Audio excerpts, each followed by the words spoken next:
Bonjour et bienvenue sur la chaîne des hypersensibles. Vous êtes ici chez vous, chers hypersensibles.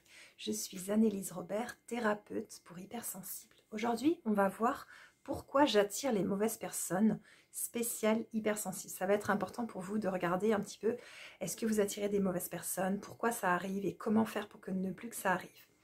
Alors, sur cette chaîne, il y a plein d'astuces pour que vous puissiez mieux vivre en tant qu'hypersensible, mieux vous sentir, mieux aller. Et puis, en séance, on débloque des situations, des choses difficiles, des blocages, des traumas, des peurs, etc.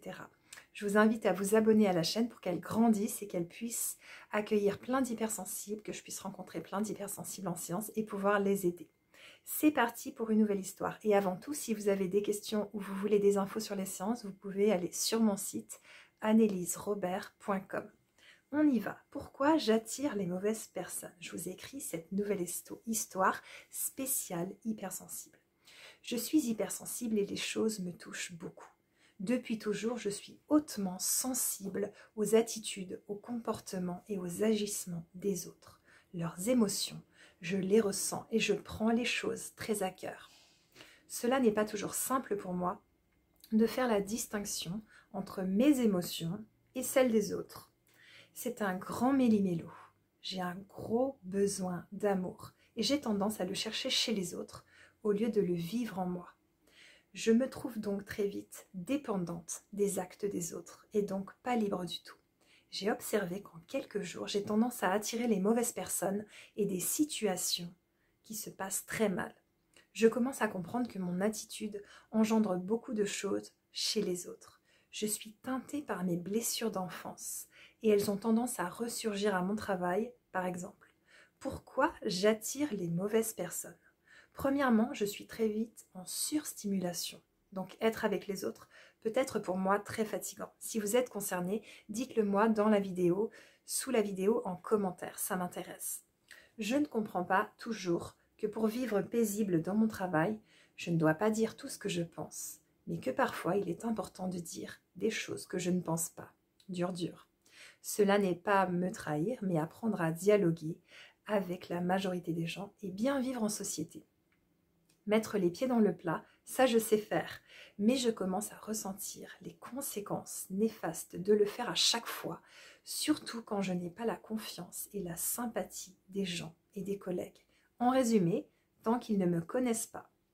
Je ne sais pas si c'est écrit sur ma tête, mais dès qu'il y a un manipulateur, collègue ou patron, c'est vers moi qu'il se dirige. Pourquoi? Peut-être parce qu'il sent que je suis gentille, que je ne suis pas affirmée, que je cherche à me faire aimer et que je veux plaire. Mais j'ai capté maintenant que je n'ai rien à prouver et qu'en cherchant l'approbation des autres, à tout instant, je dégage un manque de confiance en moi et cela ne rassure pas mes collègues ni ma hiérarchie. Cela peut même les insécuriser grandement. Rien n'est écrit sur ma tête, ni prédestiné, mais si j'agis encore de la même façon, je vais encore attirer les mêmes situations fâcheuses. Et j'en ai marre.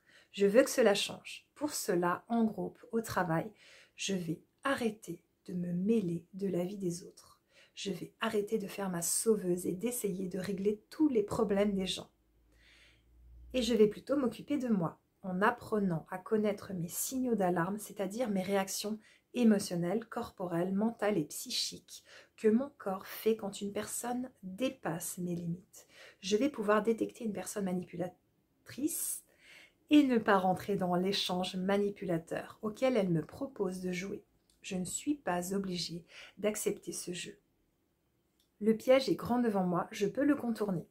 Alors les signaux d'alarme, c'est important que vous compreniez, c'est par exemple votre cœur qui bat très vite, vous vous mettez à fuir le regard, vous vous mettez à vous poser des questions, être étonné par ce qui se passe, avoir un rire nerveux, vous prendre vraiment la tête en parlant de cette personne et en parlant tout le temps à vos proches. Tout ça, c'est des signaux d'alarme qui vous indiquent que vos limites sont dépassées et qu'il est temps de comprendre qu'il y a un problème et qu'il va falloir poser vos limites. C'est votre corps en fait qui va envoyer des signaux, mais aussi votre esprit et vos émotions. C'est ça les signaux d'alarme.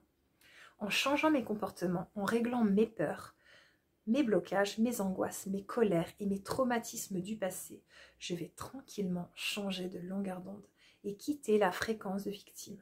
C'est comme si vous étiez ici et ensuite vous allez changer de longueur d'onde.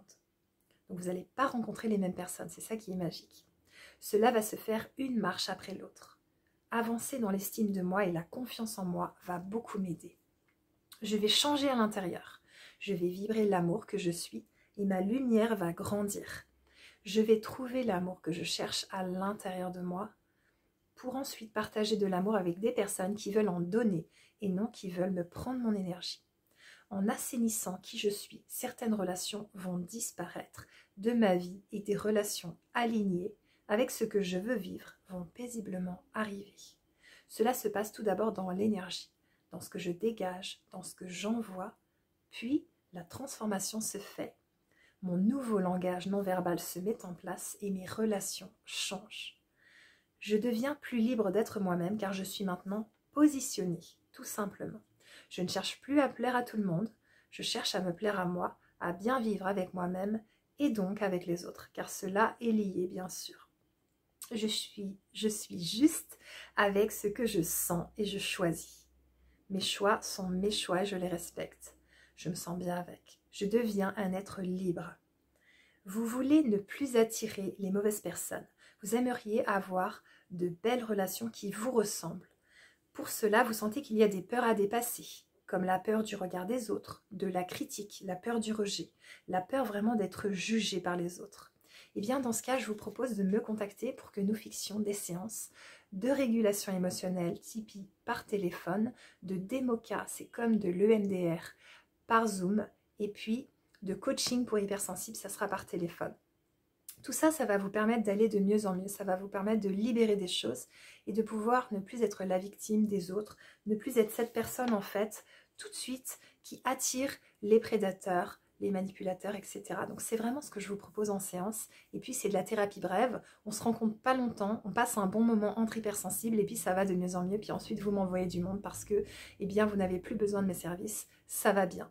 Donc c'est ce que je vous propose en séance. Alors je vous résume un petit peu ce que ça va être. La régulation émotionnelle, on va traiter les peurs, les phobies, les angoisses, toutes les réactions émotionnelles que vous avez quand vous avez tendance à fuir, à faire la morte, à attaquer autrui ou à prendre le contrôle sur autrui, quand vous perdez vos moyens, quand vous sentez que vous n'êtes pas dans votre plein potentiel, ça sera de la régulation émotionnelle par téléphone qu'on va utiliser.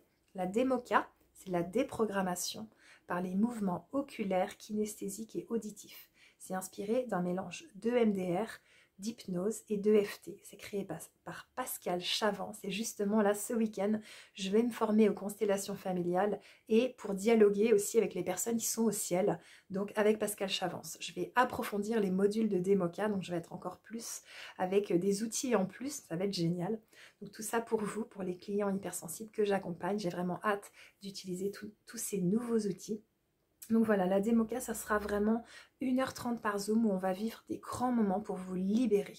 Alors, des maltraitances familiales, des parents, des traumas, des agressions sexuelles, des guerres, des choses que vous avez vécues qui sont dures et qu'on va pouvoir libérer tout simplement ensemble. Et le coaching pour hypersensibles, ça sera pour vous aider à vivre enfin en accord avec vous-même, en arrêtant de vous maltraiter, de vous faire du mal, de vous sentir un moins que rien, de vous sentir anormal et bizarre. C'est ce qu'on va vivre en coaching et j'en insère aussi dans les séances de régulation et de Demoka. Voilà tout ce que je vous propose. Il y a plein d'infos sur mon site, comme je vous ai dit, anneliserobert.com. Maintenant, je vous propose de liker la vidéo, ça me fera super plaisir, de vous abonner à la chaîne et de partager cette vidéo à un hypersensible que ça pourrait aider. Quelqu'un qui est embourbé dans des relations difficiles, que vous voyez que vraiment il se perd là-dedans, il n'est pas bien. Partagez-lui cette vidéo et puis ça pourra vraiment lui permettre de comprendre des clés, de se dire que voilà, il est capable de changer de longueur d'onde et d'attirer des personnes beaucoup plus douces et agréables. Voilà tout ce que je vous propose. On se retrouve dans une prochaine vidéo et puis en séance pour les hypersensibles. À très bientôt. Au revoir.